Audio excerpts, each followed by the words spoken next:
கர்த்தர் நல்லவர். ஆமென். ஹல்லேலூயா.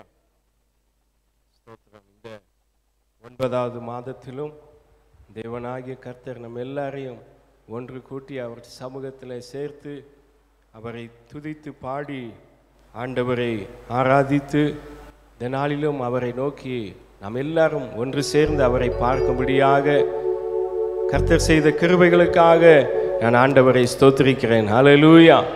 அதிகாலையில் என்னை தேடுகிறவன் என்னை கண்டடைவான் என்று ஆண்டவருடைய வார்த்தை சொல்லி இருக்கிறபடி இந்த நாளிலே அவரை நோக்கி பார்க்க வந்திருக்கிற உங்கள் ஒவ்வொருவரையும் கர்த்தர் இந்த மாதத்தில் வெட்கப்பட விடவே மாட்டார். ஹல்லேலூயா. அவர் உங்களை கைவிடவே மாட்டார். இந்த மாதத்திலும் கர்த்தர் அற்புதமாக, ஆச்சரியமாக, அதிசயமாய் கர்த்தர் நடத்தி உங்களை ஆசீர்வதிக்க உண்மை உள்ளவராய் இருக்கிறார். இம்மட்டும் நடத்தினவர் அவர் இனிமேலும் நம்மை நடத்த வல்லவராய் இருக்கிறார். ஆமென். ஹல்லேலூயா. நீர் திறந்தார் அடைப்பவன் இல்லை, நீர் கட்டினார் அதை இடிப்பவன் இல்லை. நீர் திறந்தார் அடைப்பவன் இல்லை, நீர் கட்டினார் அதை இடிப்பவன் இல்லை. இல்லை இல்லை இல்லை, என் வாசலை அடைப்பவன் இல்லை. இல்லை இல்லை இல்லை, என்னை எதிர்ப்பவன் பூமியில் இல்லை. இல்லை இல்லை இல்லை, என் வாசலை அடைப்பவன் இல்லை. இல்லை இல்லை இல்லை, என்னை எதிர்ப்பவன் பூமியில் இல்லை. நீர் திறந்தார் அடைப்பவன் இல்லை, நீர் கட்டினார் அதை இடிப்பவன் இல்லை. நீர் திறந்தார் அடைப்பவன் இல்லை, நீர் கட்டினார் அதை இடிப்பவன் இல்லை.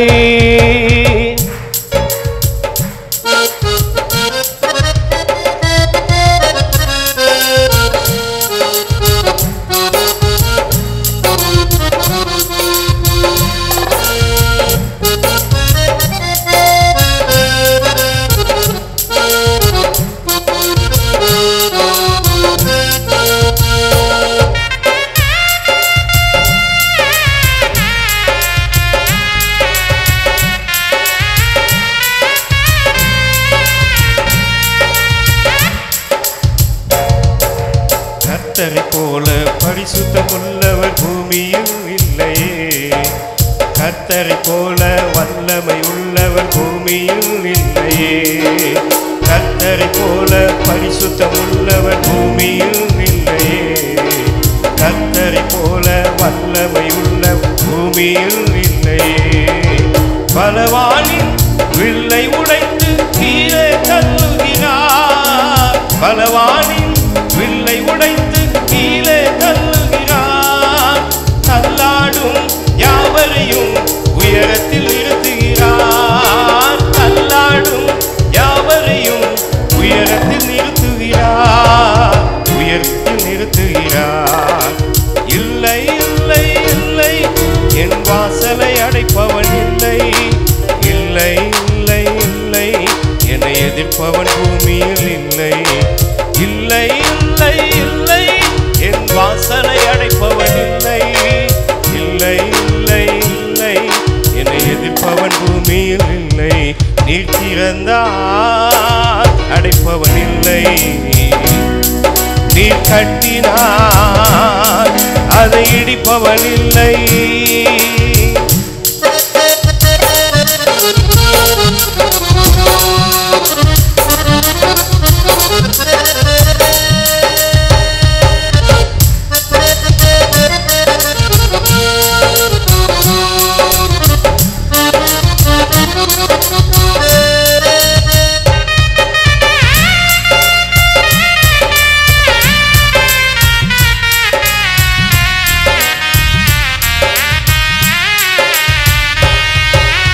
தேவனை துதிக்கும் துதியாலே எரிகோ விழுந்தது.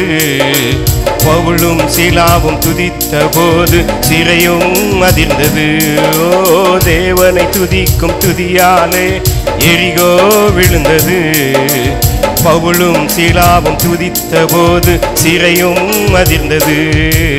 துதியாலே சாத்தானை கீழே தள்ளிடுவோம். துதியாலே சாத்தானை கீழே தள்ளிடுவோம். திறந்த வாசல் நம் முன்னே கொடியை ஏற்றிடுவோம். திறந்த வாசல் நம் முன்னே கொடியை ஏற்றிடுவோம். கொடியை ஏற்றிடுவோம். இல்லை இல்லை இல்லை, என் வாசலை அடைப்பவன் இல்லை. இல்லை இல்லை இல்லை, என்னை எதிர்ப்பவன் பூமியில் இல்லை. இல்லை இல்லை இல்லை, என் வாசலை அடைப்பவன் இல்லை. இல்லை இல்லை இல்லை, என்னை எதிர்ப்பவன் பூமியில் இல்லை. நீர் திறந்தா அடைப்பவன் இல்லை. நீர் கட்டினார் அதை இடிப்பவன் இல்லை. நீர் திறந்தார் அடைப்பவன் இல்லை. நீர் கட்டினார் அதை இடிப்பவன் இல்லை. இல்லை இல்லை இல்லை, என் வாசலை அடைப்பவன் இல்லை. இல்லை இல்லை இல்லை, என்னை எதிர்ப்பவன் பூமியில் இல்லை. ஆமென். இல்லை இல்லை இல்லை, என் வாசலை அடைப்பவன் இல்லை. இல்லை இல்லை இல்லை, என்னை எதிர்ப்பவன் பூமியில் இல்லை. ஆமென். ஹல்லேலூயா. கர்த்தர் உங்களுக்காக ஒரு வாசலை திறந்து வைத்திருக்கிறார். ஹல்லேலூயா. அதுதான் இந்த நாளிலே கர்த்தர் நம்மோடு பேசுகிறார். வாசியுங்கள். வெளிப்படுத்தின விசேஷம் அதிலே 3ஆம் அதிகாரம் 8ஆம் வசனத்தை நாம் வாசிப்போம். உன் கிரியைகளை அறிந்திருக்கிறேன். உன் கிரியைகளை அறிந்திருக்கிறேன். உனக்கு கொஞ்சம் பலன் இருந்தும் நீ என் நாமத்தை மறுதலியாமல் என் வசனத்தை கைக்கொண்டபடியினாலே இதோ திறந்த வாசலை உனக்கு முன்பாக வைத்திருக்கிறேன். அதை ஒருவனும் பூட்ட மாட்டான். ஆமென். ஹல்லேலூயா. தேவனாகிய கர்த்தருடைய பரிசுத்தமுள்ள நாமத்துக்கு மகிமை உண்டாவதாக. வாசித்த இந்த வசனம் பாருங்க. அப்போஸ்தலனாகிய யோவானுக்கு தேவன் பத்மு தீவிலே அவர் வெளிப்படுத்தி சொன்ன ஒரு வார்த்தை. 7 சபைகளை குறித்து கர்த்தர் வெளிப்படுத்தி யோவானுக்கு கர்த்தர் வெளிப்படுத்தினார். இந்த பிலதெல்பியா சபையிலே 7ஆம் வசனம் சொல்லியிருக்கிறபடி பிலதெல்பியா சபையில் தூதனுக்கு கர்த்தர் சொன்ன வார்த்தை, உன் கிரியைகளை அறிந்திருக்கிறேன். உனக்கு கொஞ்சம் பலன் இருந்தும் நீ என் நாமத்தை மறுதலியாமல் இருக்கிறபடினால், என் வசனத்தை கை கொண்டபடினாலே இதோ திறந்த வாசலை உனக்கு முன்பதாக வைத்திருக்கிறேன்.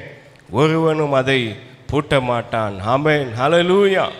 நம்முடைய தேவனாகிய கர்த்தர் எப்படிப்பட்டவர் என்றால், அவர் ஒருவரும் திறக்கக்கூடாதபடி பூட்டுகிறவருமாய் இருக்கிறார். ஒருவரும் பூட்டக்கூடாதபடி ஆண்டவர் திறக்கிற தேவனாய் இருக்கிறார். ஆமென். ஹல்லேலூயா. இங்கே ஆண்டவர் இந்த நாளிலே நமக்கு சொல்லுகிற வார்த்தை, இதோ திறந்த வாசலை உனக்கு முன்பதாக வைத்திருக்கிறேன். ஒருவனும் அதை பூட்ட மாட்டான் என்று கர்த்தருடைய வார்த்தை அப்படியாக சொல்லப்பட்டிருக்கிறது. ஹல்லேலூயா. நம்முடைய வாழ்க்கையிலே பல காரியங்களிலே நமக்கு முன்பதாக இருக்கிற வாசல்கள் அடைக்கப்பட்டதாக இருக்கலாம்.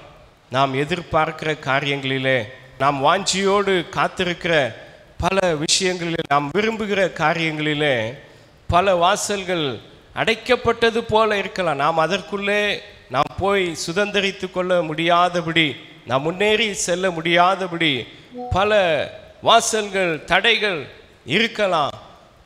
நாம் பார்க்கும்போது தூரத்தில் அது நமக்கு திறந்த வண்ணமாகவே இருக்கும். நாம் அதை போய் எடுத்துக்கொள்ளலாம், ஆசீர்வாதத்தை சுதந்திரித்து கொள்ளலாம் அப்படின்ற ஒரு நிலைமையிலே தூரத்திலிருந்து பார்க்கும்போது திறந்தது போல தான் இருக்கும். ஆனால் பக்கத்தில் போய் பார்க்கும்போது நாம் சில ஏமாற்றங்களை அடைகிறோம். அது அடைக்கப்பட்டதாக இருக்கிறது. நம்முடைய வாழ்க்கையிலே நாம் ஜெபித்து கொண்டே இருக்கிறோம்.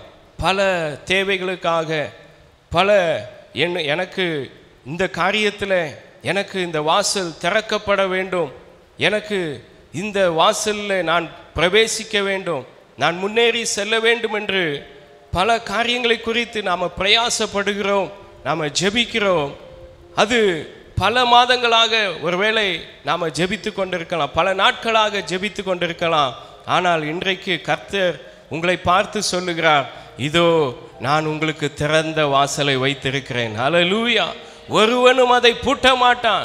நீங்கள் அந்த வாசலுக்குள்ளாக பிரவேசித்து தேவன் உங்களுக்கு என்று வைத்திருக்கிற ஆசீர்வாதத்தை சுதந்தரித்துக் கொள்வீர்கள். ஹல்லேலூயா.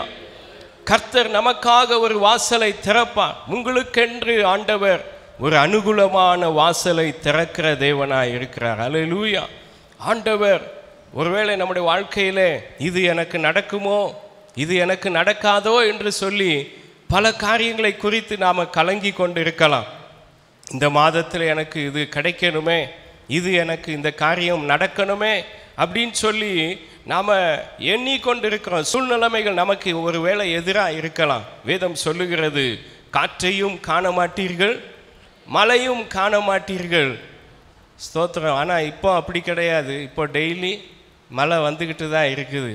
ஆனால் வசனம், நான் சொல்கிறது வேத வசனம், சூழ்நிலைமைகள் நமக்கு எதிராக இருக்கலாம். காற்றையும் காண மாட்டீர்கள், மழையும் காண மாட்டீர்கள், ஆனாலும் வாய்க்காலிலே தண்ணீர் நிரம்பி இருக்கும்.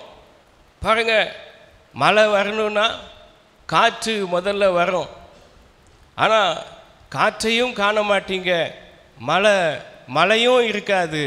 ஆனால் நீங்கள் எடுக்கிற பிரயாசத்தில் ஒரு அற்புதத்தை நான் செய்வேன் என்று ஆண்டவர் சொல்லுகிறார். ஹல்லேலூயா.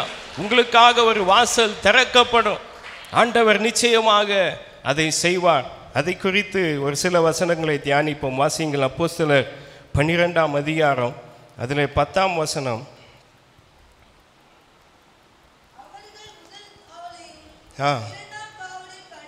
இரண்டாம் காவலையும், முதல் காவலையும் இரண்டாம் காவலையும் கடந்து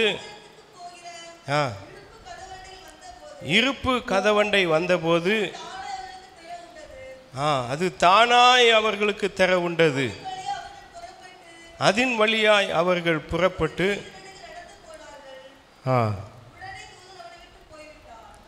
வசனம் சொல்லுகிறது பாருங்க. அவர்கள் முதலாம் காவலையும் இரண்டாம் காவலையும் கடந்து நகரத்திற்கு போகிற இருப்பு கதவண்டையில் வந்தபோது அந்த கதவு அது தானாய் அவர்களுக்கு திறந்தது. ஹல்லேலூயா. பேதுருவை குறித்து இங்கே சொல்லப்பட்டிருக்கிறது. பேதுரு ஆண்டவருடைய சுவிசேஷத்தை, தேவனுடைய ராஜ்யத்தின் வார்த்தைகளை ஜனங்களுக்கு பிரசங்கித்து அநேக மக்களை கர்த்தரண்டையிலே அவன் சேர்க்கிறவனாய் காணப்பட்டான். அந்த நாட்களிலே ஏரோது ராஜா ஆண்டவருடைய ஊழியத்தை செய்கிற மக்களுக்கு பல துன்பங்களை, கஷ்டங்களை கொடுத்து, பல தண்டனைகளை கொடுத்து அப்படி கொடூரமாய் நடத்தி கொண்டிருந்தான். அந்த நாட்களிலே பேதுருவை அவன் அழித்து விட வேண்டும் என்று சொல்லி அவனை பிடித்து சிறையிலே போட்டுவிட்டான். சிறையிலே போட்ட பிறகு அடுத்த நாள் காலையிலே அவனுக்கு ஒரு பெரிய தண்டனை காத்திருக்கிறது. ஆனால் பேதுரு நிம்மதியாக அவன் சிறையிலே அவன் தூங்கி கொண்டிருக்கிறான். பாருங்க, ஏரோது ஒரு பல சதி திட்டத்தை அவன் தீட்டுகிறான். சத்ரு தேவ பிள்ளைகளுக்கு ஒரு விரோதமாக பல காரியங்களை, சதி திட்டங்களை, தேவ பிள்ளைகளுக்கு துன்பப்படுத்தணும், தேவ பிள்ளைகளை கஷ்டப்படுத்தணும் அப்படின்னு சொல்லி அவன் பல உபாய தந்திரங்களை செய்தாலும் நம்முடைய தேவனாகிய கர்த்தர் அவர் பெரிய காரியங்களை, நமக்காக ஒரு பெரிய திட்டத்தை அவர் செய்ய வல்லவராக இருக்கிறார். ஹல்லேலூயா. அவன் ஏரோது நினைக்கிறான், பொழுது விடியட்டும், காலை ஆகட்டும், இந்த பேதுருவை நாம் பெரிய தண்டனை கொடுத்து இவன் கதையை முடிச்சிடணும் அப்படின்ற ஒரு நிலைமையில் இருந்தான். ஆனால் கர்த்தர் ஒரு திட்டம் போடுகிறார். பேதுரு அவன் சிறையில் இருந்தால் தானே வான் திட்டம் நிறைவேறும். நான் இப்பொழுது ஒரு தூதனை அனுப்புகிறேன். ஹல்லேலூயா. கர்த்தர் அந்த ராத்திரியிலே ஒரு தூதனை ஆண்டவர் அனுப்பி பேதுருவை அந்த சிறைச்சாலையிலிருந்து கொண்டு வந்தான். ஹல்லேலூயா. அது எப்படி கொண்டு வந்தான்? வசனம் சொல்லுகிறது, அந்த இருப்பு கதவண்டையில் வந்தபோது வாசல் தானாய் திறந்தது. ஹல்லேலூயா. ஆண்டவர் தானாய் திறக்க பண்ணார். அப்படி என்றால் தேவ ஜனங்கள் தேவ சபையார் பேதுருவுக்காக ஊக்கமாய் ஜெபித்தார்கள் என்று ஆண்டவருடைய வார்த்தை சொல்லுகிறது. ஒருவேளை உங்கள் வாழ்க்கையிலே பல காரியத்துக்காக நீங்கள் ஜெபித்து கொண்டிருக்கலாம். அநேக உங்கள் வாழ்க்கையில் கடந்த நாட்களிலே பல நெருக்கத்தின் மத்தியிலே, கஷ்டத்தின் மத்தியிலே, உபத்திரவத்தின் மத்தியிலே, பல பாடுகள் மத்தியிலே எனக்கு இந்த வேதனை தாங்க முடியவில்லையே, இந்த பிரச்சனையிலிருந்து, இந்த போராட்டத்திலிருந்து நான் எப்படி விடுதலையாக போகிறேன் என்று சொல்லி ஒருவேளை நீங்கள் கலங்கி கொண்டிருக்கலாம். ஆனால் கர்த்தர் இன்றைக்கு சொல்லுகிறார், நான் உங்களுக்காக ஒரு தூதனை அனுப்புவேன். ஹல்லேலூயா. உங்களுக்கு வாசல் தானாய் திறக்கும். ஆமென். ஹல்லேலூயா. ஆண்டவர் உங்களுக்கு வாசலை திறக்கிற தேவன். உங்களுக்காக நான் ஒரு வாசலை திறப்பேன் என்று ஆண்டவர் சொல்லுகிறார். ஹல்லேலூயா. பாருங்க, இஸ்ரவேல் ஜனங்கள் கூட 430 வருஷம் அவர்கள் கதவை தட்டி கொண்டே இருந்தார்கள், ஜெபித்து கொண்டே இருக்கார். ஜெபம் தான் ஆண்டவரை நாம் ஆண்டவருடைய வாசலை, அவருடைய கதவை நாம் தட்டுகிற காரியமாக இருக்கிறது. இஸ்ரவேல் ஜனங்கள் 430 வருஷம் அந்த எகிப்தின் அடிமைத்தனத்தில் அவர்கள் மிகவும் ஒடுக்கப்பட்டார்கள், உபத்திரவப்பட்டார்கள், கஷ்டப்பட்டார்கள். பார்வோனும் அவன் சேனையும் இஸ்ரவேல் ஜனங்களை அவ்வளவாக அவர்களை பாரமான வேலைகளை கொடுத்து ஒடுக்கினார்கள். பாருங்க, ஜனங்கள் எல்லாம் கர்த்தரை நோக்கி கூப்பிட்டு கொண்டே இருந்தார்கள். ஒரு நாள் வந்தது, கர்த்தர் அவர்களுக்கென்று ஒரு வாசலை திறந்தார். ஹல்லேலூயா. அந்த வாசல் அவர்களுக்கு தானாய் திறந்தது. அப்படி என்றால் நம்முடைய ஆண்டவர் நமக்கு திறந்த வாசலை வைத்திருக்கிறார். ஹல்லேலூயா. ஒருவனும் அதை பூட்டவே முடியாது. எந்த சத்ருவால, எந்த பிசாசின் தந்திர கிரியைகளினால தேவ ஜனங்களுடைய வாசலை அடைக்கவே முடியாது. ஹல்லேலூயா. ஆகவே தான் ஆண்டவர் இன்றைக்கு உங்களுக்கு வாக்கு பண்ணுகிறார், இதோ திறந்த வாசலை உங்களுக்கு முன்பதாக வைத்திருக்கிறேன், ஒருவனும் அதை பூட்டவே மாட்டான். ஹல்லேலூயா. நீங்கள் இனி ஆண்டவர் சபையிலே ஜெபிக்கிற ஜெபத்துக்கு கர்த்தர் ஒரு வாசலை திறப்பார். ஹல்லேலூயா. அது எப்படி திறக்கும்? தானாய் திறக்கும். ஹல்லேலூயா. ஜெபிக்கும் போது கர்த்தர் அதை, அந்த வாசலை திறப்பேன் என்று வாக்கு பண்ணுகிறார். அது மாத்திரமல்ல, ஸ்தோத்திரம், மத்தேயு 16ஆம் அதிகாரம் 18ஆம் வசனம் 19ஆம் வசனம் வாசிங்க. நீ பேதுருவா இருக்கிறாய், இந்த கல்லின் மேல் சபையை கட்டுவேன், பாதாளத்தின் வாசல்கள் அதை மேற்கொள்வதில்லை, பரலோக ராஜ்யத்தின் திறவுகோல்களை நான் உனக்கு தருவேன். பூலோகத்தில் நீ கட்டுகிறது எதுவோ அது பரலோகத்திலும் கட்டப்பட்டிருக்கும், பூலோகத்தில் கட்டவிழ்ப்பது எதுவோ அது பரலோகத்திலும் கட்டவிழ்க்கப்பட்டிருக்கும் என்றார். ஹல்லேலூயா. ஆண்டவராகிய கர்த்தர் இயேசு சொல்லுகிறார், பேதுருவை பார்த்து சொல்லுகிறார், இந்த கல்லின் மேல் சபையை கட்டுவேன், பாதாளத்தின் வாசல்கள் அதை மேற்கொள்வதில்லை, பரலோக ராஜ்யத்தின் திறவுகோல்களை நான் உங்களுக்கு தருவேன் என்று ஆண்டவர் சொல்லுகிறார். ஹல்லேலூயா. எத்தனை பேர் விசுவாசிக்கிறீங்க? ஆண்டவர் திறவுகோலை உங்கள் கரத்தில் தருகிறார். ஹல்லேலூயா. ஆண்டவர் பாருங்க, முதலாவது பேதுருவுக்கு கர்த்தர் தூதனை அனுப்பி அவர் வாசலை திறந்தார். இரண்டாவது ஆண்டவர் சொல்லுகிறார், அந்த வாசல் திறப்பதற்கு திறவுகோலையே நான் உங்களிடத்தில் கொடுக்கிறேன் என்று ஆண்டவர் சொல்லுகிறார். ஹல்லேலூயா. திறவுகோல் என்பதற்கு கர்த்தருடைய வார்த்தை, ஆண்டவர் நமக்கு கொடுத்திருக்கிற வாக்குத்தத்தங்களை குறிக்கிறது. இந்த வாக்குத்தத்தத்தை நாம் சொல்லி சொல்லி நாம் ஜெபிக்கணும். வாக்குத்தத்தங்களை உறுதியாய் பற்றி பிடித்து கொள்ள வேண்டும். வாக்குத்தத்தங்களை நாம் ஒவ்வொரு நாளிலும் அறிக்கை செய்ய வேண்டும். இந்த மாதத்தில் நீங்கள் ஆண்டவர் உங்களுக்கு கொடுத்திருக்கிற இந்த மாதத்தில் இந்த வாக்குத்தத்தத்தை வைத்து நீங்கள் ஜெபித்து கொண்டே இருக்கும்போது உங்களுக்கு வாசல் தானாய் திறக்கும். ஹல்லேலூயா. ஆண்டவர் நிச்சயமாக அவர் செய்வார். இந்த வாக்கு ஆண்டவர் சொல்லுகிறார், இந்த திறவுகோல்களை நான் உங்கள் கரத்தில் கொடுத்திருக்கிறேன். வாக்கு தத்தங்களை ஆண்டவர் கொடுத்திருக்கிறார். வேதத்தில் ஆயிரமான வாக்கு தத்தங்களை கொடுத்திருக்கிறார். ஒவ்வொரு சூழ்நிலைமைகளுக்கு தகுந்தவாறு ஆண்டவர் வாக்கு தத்தங்களை கொடுத்திருக்கிறார். வேதத்தில் அநேக பரிசுத்தவான்கள் வாக்கு தத்தங்களை வைத்து ஜெபித்து ஆண்டவருடைய ஆசீர்வாதத்தை பெற்று கொண்டிருக்கிறார்கள். ஹல்லேலூயா. ஆதியாகமம் 32ஆம் அதிகாரம் 12ஆம் வசனம் வாசிங்க. ஆதியாகமம் 32:12. நான் உனக்கு மெய்யாகவே நன்மை செய்து உன் சந்ததியை எண்ணி முடியாத கடற்கரை மணலை போல மிகவும் பெருக பண்ணுவேன் என்று சொன்னீரே. பாருங்க, யாக்கோபு அவன் ஜெபிக்கிறான். நான் உனக்கு நன்மை செய்து உன் சந்ததியை பூமியின் தூளத்தனையாக பெருக பண்ணுவேன் என்று சொன்னீரே. நான் இப்போ பிரச்சனை மத்தியில் இருக்கிறேன். கர்த்தர் ஆண்டவர் வாக்கு பண்ணினதை அப்படியே சொல்லி ஜெபிக்கிறான் ஆண்டவர் சமூகத்தில். எங்கே? யாப்போக்கு நதிக்கரையிலே யாக்கோபு தனித்து ஆண்டவர் சமூகத்தில் ராத்திரி முழுவதும் ஜெபிக்கிறான். கர்த்தாவே, நீர் வாக்கு பண்ணி இருக்கிறீரே. எங்க? 28 ஆதியாகமம் 28 அதிகாரம் 13 வசனம் 14 வசனம் சொல்லுகிறது, யாக்கோபு பெத்தேலிலே அவன் தனிமையாய் தன்னுடைய பெற்றோரை விட்டு அவன் அப்படியாக லாபான் வீட்டுக்கு போகும்போது, அங்கே அவன் தனித்து இருக்கும்போது, அங்கே ராத்திரியிலே கர்த்தர் யாக்கோபுக்கு தரிசனமாகி சொன்னார், நீ படுத்திருக்கிற இந்த பூமியை நான் உனக்கு சொந்தமாக்கி கொடுப்பேன். உன் சந்ததியை பூமியின் தூளத்தனையாக பெருக பண்ணுவேன். நான் உன்னோடு கூட இருந்து நீ போகிற இடத்திலெல்லாம் உன்னை காத்து இந்த தேசத்துக்கு நான் உன்னை திரும்பி வர பண்ணுவேன். நான் உனக்கு சொன்னதை செய்யும் அளவும் கைவிட மாட்டேன். அல்லேலூயா. ஆண்டவர் வாக்கு தத்தத்தை நிறைவேற்றினார். வெறும் கோலும் கையுமாய் அந்த யோர்தானை கடந்து போனான். லாபான் வீட்டுக்கு போனான். எல்லா ஆசீர்வாதத்தை அவன் 2 மடங்கு ஆசீர்வாதத்தை சுதந்தரித்து கொண்டான். 2 பரிவாரங்களோடு வந்தான். இங்கே வரும்போது ஆண்டவர் சொன்னபடி நீ இந்த தேசத்துக்கு திரும்பி வருவாய் என்று சொன்னபடியே அவன் தன் தகப்பன் வீட்டுக்கு வரும்போது அங்கே ஏசா அவனுக்கு விரோதமாய் நிற்கிறான். யாக்கோபை அழித்து விட வேண்டும், யாக்கோபை முடித்து விட வேண்டும் என்று சொல்லி யாக்கோபின் மேலே இருந்த அந்த பகை அவன் அப்படியாக விரோதமாய் நிற்கிறான்.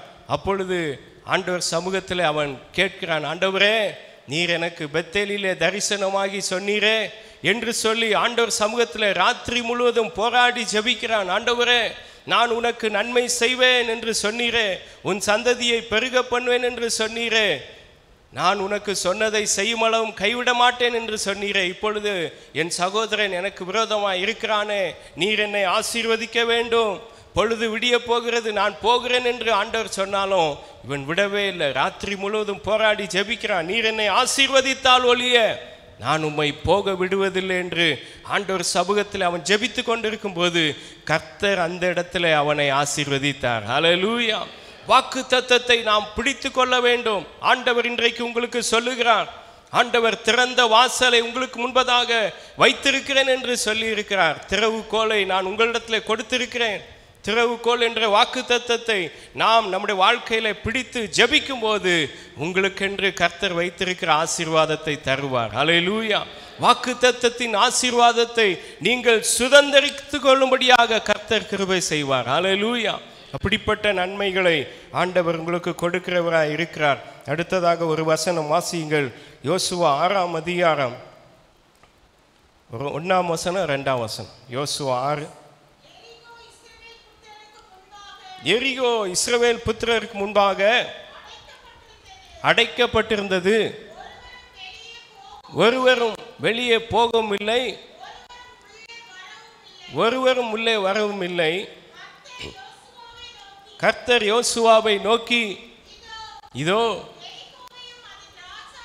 எரிகோவையும் அதன் ராஜாவையும் யுத்த வீரரையும் உன் கையிலே ஒப்பு கொடுத்து விட்டேன் என்று கர்த்தர் சொல்லுகிறார். அல்லேலூயா.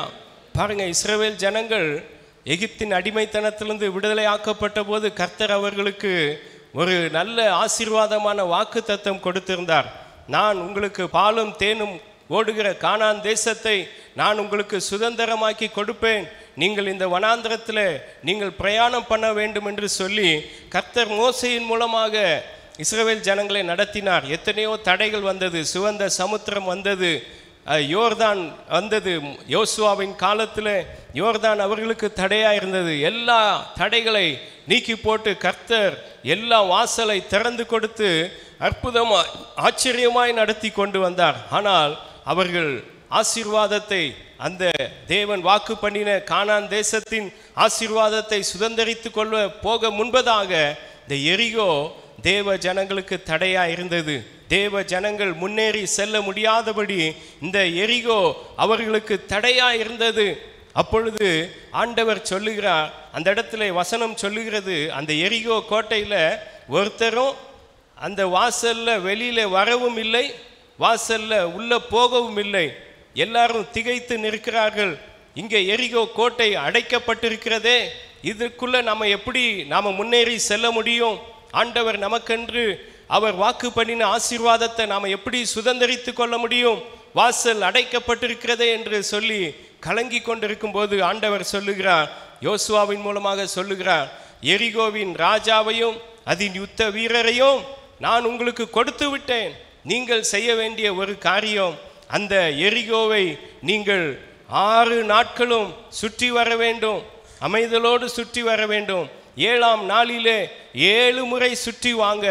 7வது முறை சுற்றி வரும்போது நீங்கள் எக்காலங்களை ஊதி கர்த்தரை ஆர்ப்பரித்து கர்த்தரை உயர்த்துங்கள். அப்பொழுது அலங்கம் இடிந்து விழும், உங்களுக்கு வாசல் திறக்கப்படும் என்று ஆண்டவர் சொன்னார். ஹல்லேலூயா. வசனம் சொல்லுகிறது, 20ஆம் வசனம் வாசிங்க அதே அதிகாரத்தில். ஜனங்கள் ஆர்ப்பரித்தார்கள். எக்கால சத்தத்தை ஜனங்கள் கேட்டு மகா ஆரவாரத்தோடு முழங்குகையில் அலங்கம் இடிந்து விழுந்தது. ஹல்லேலூயா. அப்படி என்றால் நாம் கர்த்தரை உயர்த்துகிற துதி நம்முடைய வாழ்க்கையில எப்பொழுதும் இருக்கும்போது உங்களுக்கு எதிராக எந்த தடைகள் இருந்தாலும் நீங்கள் முன்னேறி செல்ல முடியாதபடி எந்த ஒரு தடைகள், எரிகோ போன்ற தடைகள் இருந்தாலும் கர்த்தரை உயர்த்தும் போது, கர்த்தரை ஆர்ப்பரிக்கும் போது, தேவனை மகிமைப்படுத்தும் போது எந்த தடையா இருந்தாலும் கர்த்தர் அந்த கோட்டையை உடைத்து போடுவார். ஹல்லேலூயா. கர்த்தர் உடைத்து போட்டு கர்த்தர் உங்களுக்கென்று ஆயத்தம் பண்ணி வைத்திருக்கிற அந்த ஆசீர்வாதத்தை கர்த்தர் நிச்சயமாக உங்கள் கரத்திலே தருவார். ஹல்லேலூயா. நீங்கள் இந்த மாதத்தில் அதை சுதந்திரித்துக் கொள்ள போகிறீர்கள். கர்த்தர் உங்களுக்கென்று ஆயத்தம் பண்ணி வைத்திருக்கிற அந்த நன்மைகளை, ஆசீர்வாதத்தை நிச்சயமாய் நீங்கள் சுதந்திரித்துக் கொள்வீர்கள். ஹல்லேலூயா. கர்த்தரை உயர்த்துகிற துதி நம் வாயில எப்பொழுதுமே இருக்க வேண்டும். பவுலும் சீலாவும் பாருங்க, அந்த ராத்திரி நடு ராத்திரியிலே சிறைச்சாலையிலே அவர்கள் ஜெபம் பண்ணி தேவனை துதித்து பாடினார்கள் என்று சொல்லப்பட்டிருக்குது. அப்படி ஆண்டவரை துதித்து பாடும்போது சிறைச்சாலையின் அஸ்திபாரமே அசைந்தது என்று வசனம் சொல்லுகிறது. அந்த வாசல் கதவெல்லாம் திறவுண்டது. கட்டுகள், அவள் கைகளிலே கட்டப்பட்டிருக்கிற இந்த கட்டுகளெல்லாம் அவிழ்ந்து விழுந்தது என்று ஆண்டவருடைய வார்த்தை சொல்லுகிறது. அப்படி என்றால் தேவனை துதிக்கிற துதி, கர்த்தரை ஆர்ப்பரிக்கும் போது கர்த்தர் உங்கள் நடுவில் பெரிய காரியங்களை செய்வார். ஹல்லேலூயா. தடைகளை உடைத்து போடுவார். இதோ திறந்த வாசலை உங்களுக்கு முன்பதாக வைத்திருக்கிறேன் என்று சொல்லியிருக்கிற ஆண்டவர் நிச்சயமாக உங்களுக்காக வாசலை திறப்பார். நீங்கள் அதை சுதந்திரித்துக் கொள்வீர்கள். கர்த்தர் உங்களுக்கென்று வைத்திருக்கிற, ஆயத்தம் செய்து வைத்திருக்கிற அந்த ஆசீர்வாதத்தை நிச்சயமாக பெற்றுக்கொள்வீர்கள். நீங்கள் விசுவாசிங்க, கர்த்தரை துதிங்க, தேவ ஆசீர்வாதத்தை நாம் பெற்றுக்கொள்வோமாக. எல்லாரும் எழுந்து நின்று கர்த்தரை நாம் துதிப்போம், கர்த்தரை நாம் மகிமைப்படுத்துவோம். கர்த்தர் தந்த நல்ல வார்த்தைக்காக, நல்ல வசனத்துக்காக கர்த்தரை நாம் ஸ்தோத்திரித்து கர்த்தரை ஆர்ப்பரித்து எல்லாரும் உற்சாகமாக கரங்களை தட்டி இந்த மாதத்தில் முதல் நாளிலே கர்த்தர் எல்லா தடைகளை உடைத்து போடுகிறார். எல்லா எரிகோ போன்ற ஹல்லேலூயா எவ்வளோ பெரிய தடையா இருந்தாலும் இந்த நேரத்தில் நாம இப்பொழுது துதிக்கிற துதியானது கர்த்தர் ஒரு பெரிய அசைவு உண்டு பண்ணுகிறார். தேவன் பெரிய அசைவு உங்கள் வாழ்க்கையிலே கர்த்தர் உங்களுக்கென்று ஆயத்தம் பண்ணி வைத்திருக்கிற அந்த ஆசீர்வாதத்தை கர்த்தர் இந்த மாதத்தில் நீங்கள் சுதந்திரித்துக் கொள்ளும்படியாக உங்கள் கரத்தில் நீங்கள் பெற்றுக்கொள்ள போகிறீர்கள். உங்கள் கரத்தில் நீங்கள் பெற்றுக்கொள்ள போகிறீர்கள். இதோ திறந்த வாசலை உனக்கு முன்பதாக வைத்திருக்கிறேன், ஒருவனும் அதை பூட்ட மாட்டான், ஒருவனும் உங்களை தடுக்க முடியாது, யாருமே இந்த உலகத்தில் உங்களை தடுக்க முடியாது. நீங்கள் ஆசீர்வாதத்தை சுதந்திரித்துக் கொள்வீர்கள். ஹல்லேலூயா, ஹல்லேலூயா. நீங்கள் எதிர்பார்த்திருக்கிற எல்லா நன்மைகளை பெற்றுக்கொள்வீர்கள். உங்கள் கரத்தில் ஆண்டவர் தருவார். நீங்கள் அதை பெற்றுக்கொள்வீர்கள், நீங்கள் அதை பெற்றுக்கொள்வீர்கள். ஹல்லேலூயா, ஹல்லேலூயா. நீங்கள் விரும்புகிற நன்மைகளை நீங்கள் பெற்றுக்கொள்வீர்கள். கர்த்தர் எல்லா வாசலை திறக்கிறார், எல்லா வாசலை திறக்கிறார். திறக்கிறார்.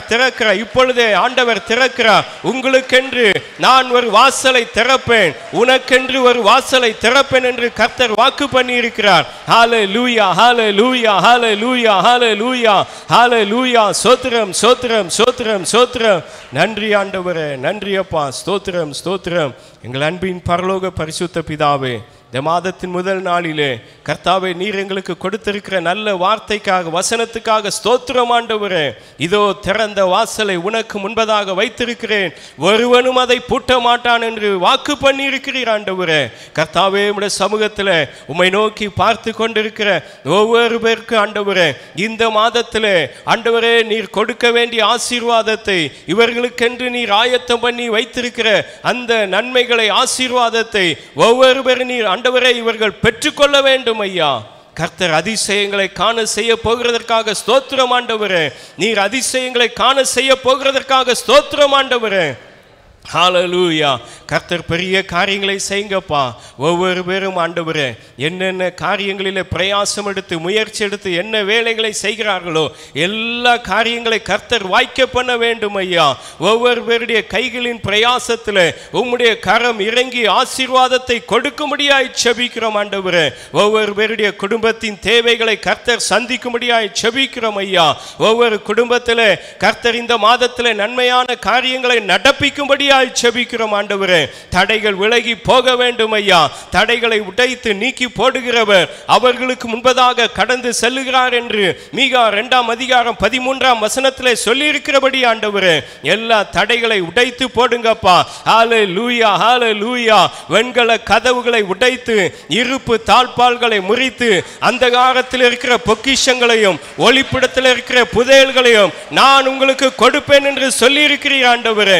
உம்முடைய வார்த்தையின்படி ராஜா எல்லா நன்மைகளை கர்த்தாவே எங்கள் சபையார் பெற்றுக்கொள்ள வேண்டும் ஐயா. எல்லா ஆசீர்வாதங்களை இந்த மாதத்திலே கர்த்தர் நீர் கொடுக்க போகிறதற்காக ஸ்தோத்திரம் ஆண்டவரே. ஹல்லேலூயா. கர்த்தாவே நீர் அப்படியே செய்கிறதற்காக ஸ்தோத்திரம். ஒவ்வொரு குடும்பத்திலே மகிழ்ச்சியும் சந்தோஷமும் சமாதானமும் எப்பொழுதும் நிலைத்து தங்கியிருக்க வேண்டும் ஐயா. எல்லாருடைய தேவைகள் சந்திக்கப்பட வேண்டும் கர்த்தாவே. ஸ்தோத்திரம் ஐயா. எங்கள் சபையார் பெரியோர் முதல் கொண்டு சிறியோர் வரைக்கும் ஒவ்வொரு பேரையும் கர்த்தர் ஆசீர்வதித்து பாதுகாத்து கொள்ள வேண்டும் ஐயா. எல்லாருடைய பிரயாணங்களிலே கர்த்தர் கூட இருந்து நடத்த வேண்டும் ஐயா. சூழ்நிலைமைகள் எப்படி இருந்தாலும் கர்த்தர் உம்முடைய ஜனத்தோடு கூட இருந்து ஆண்டவரே ஒவ்வொரு நாளிலும் கர்த்தர் கூட இருந்து பாதுகாத்து நடத்தும்படியாய் செபிக்கிறோம் ஐயா. நன்மையும் கிருபையும் தொடர்ந்து நடத்த வேண்டும். உம்முடைய நாமத்தை மகிமைப்படுத்துங்க, ஆசீர்வதிங்க, காத்துக்கொள்ளுங்கப்பா. எல்லா துதிகான மகிமை உமக்கே செலுத்துகிறோம். மீட்பர் இயேசு கிறிஸ்து மூலம் ஜெபம் கேளும் ஜீவனுள்ள நல்ல பிதாவே, ஆமென், ஆமென். எல்லாரும் சேர்ந்து சொல்லுவோம். என் ஆத்துமாவே கர்த்தரை ஸ்தோத்திரி, என் முழு உள்ளமே அவருடைய பரிசுத்த நாமத்தை ஸ்தோத்திரி.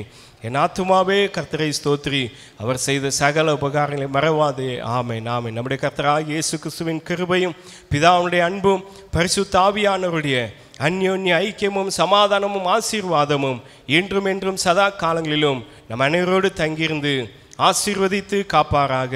ஆமென், ஆமென். ஹல்லேலூயா, ஹல்லேலூயா. ஸ்தோத்திரம். கர்த்தர் உங்களை ஆசீர்வதிப்பார்.